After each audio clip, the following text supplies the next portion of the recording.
এই জন্য হলো পাইলে হলো গণদোলাই দিবেন আর আইন প্রশাসনের হাতে তুলে দিবেন।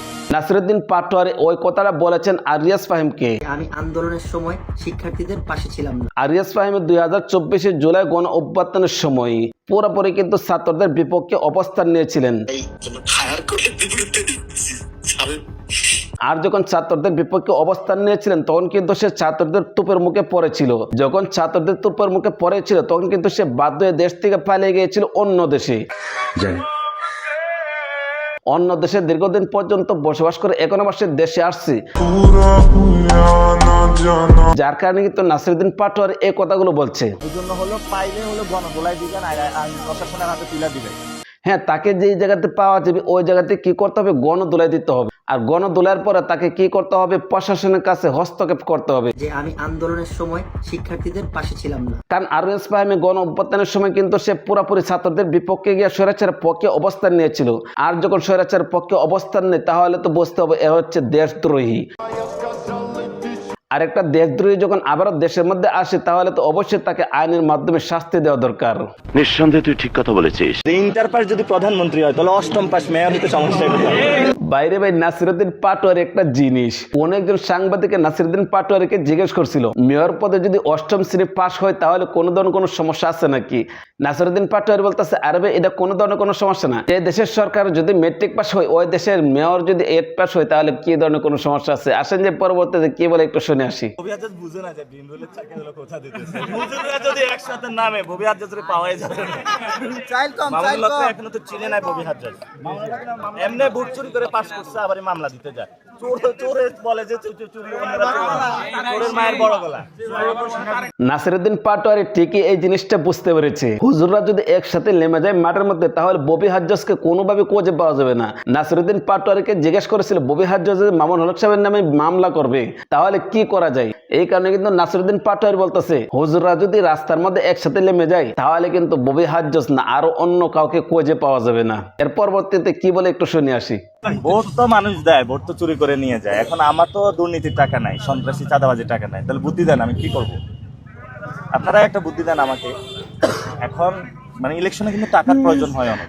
নির্বাচনের সময় তো তার ভোটগুলো চুরি করে নিয়ে গেছে এই জিনিসটা কিন্তু প্রত্যেকটা মানুষই জানি। কারণ নির্বাচনের মাঝে সে অনেক ভোটে কিন্তু বিজয়ী হয়েছে। বিজয় হওয়ার পরে কিন্তু তাকে কোনোভাবে বিজয় দিনে তাকে ফেল করে দেওয়া হয়েছে। এই কারণে কিন্তু সে এই কথাগুলো বলতেছে। ভোট চুরি করে নিয়েছে তো এক কথা, আবার সুরমায় বড় গোলা, মানে তার নামে আবার মামলা করতে হচ্ছে। ভাই মামলা করলে কি লাভ হয়? যে মানুষটা একটা আন্দোলনের নেতৃত্ব একই দিতে পারে। এর পরবর্তীতে কি বলে আসেন আমরা একটু শুনে আসি। সব শয়তানকে মনে হয় বাংলাদেশে বন্দী করা হয়।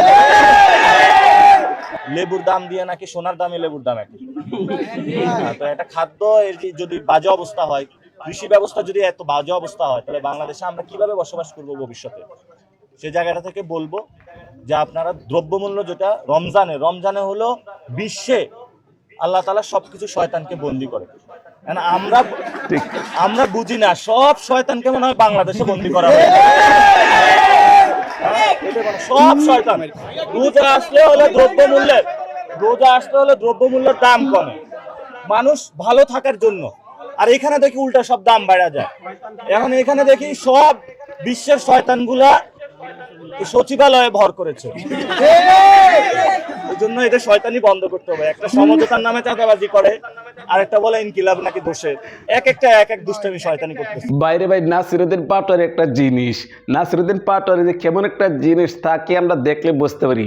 সাংবাদিকে যদি নাসিরউদ্দিন পাটোয়ারিকে কোনো একটা প্রশ্ন করে এই প্রশ্নটার উত্তরটা কিন্তু এরকম সুন্দর করে গোজা কাছে দেই, মানে পুরা দৌড় যেন শয়তানের উপরে পড়ে।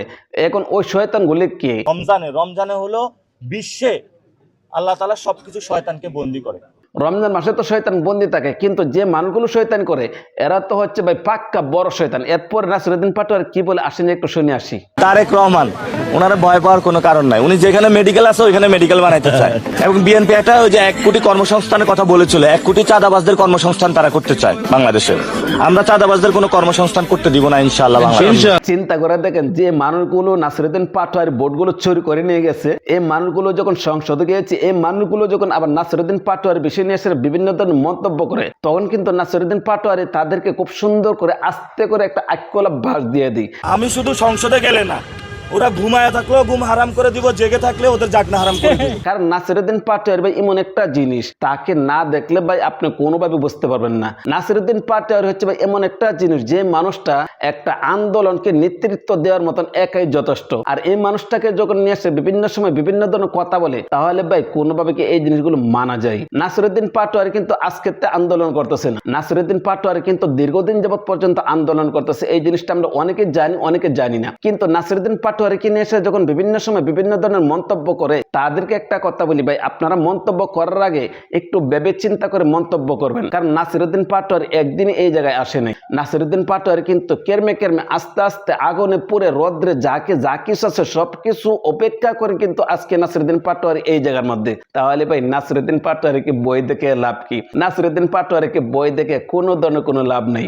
চাঁদাবাজরা যদি থাকে ব্যবসা বাণিজ্য হবে না, ব্যবসা বাণিজ্য না হলে আমাদের তরুণদের চাকরি হবে না। তরুণরা চাকরি যদি না হয়, তরুণ সবাই কিভাবে বিয়ে করবে? মা বাবা নির্বাচনের আগে যেরকম ভাবে সাদাবাজদের বিরুদ্ধে কথা বলতো, নির্বাচনের পরেও কিন্তু ঠিক এরকম ভাবে সাদাবাজদের বিরুদ্ধে কথা বলা শুরু করে দিয়েছে। ভাই আপনি একটা মানুষ, আপনার মতন মানুষ যদি সংসদে যেতে পারতেন, তাহলে প্রত্যেকটা সংসদ সদস্য একদম নালরার মতন সোজায় থাকতো।